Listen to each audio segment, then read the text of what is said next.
Bak bak bak.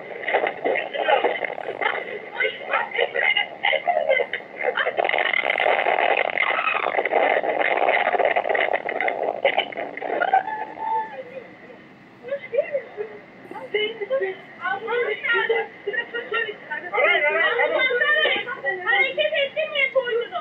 Çekil abi önünden şimdi çekil. Siz karışmayın. Çekil. Bir dakika bir dakika. Niye bu kadar? Tamam boynuna çekilmeyin. Kapıyı aç. Kapıyı aç. Tuş hangisi?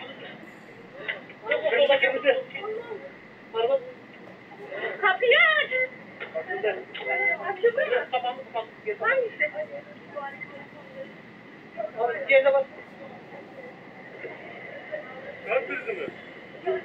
Bilmiyorum ki ne oldu.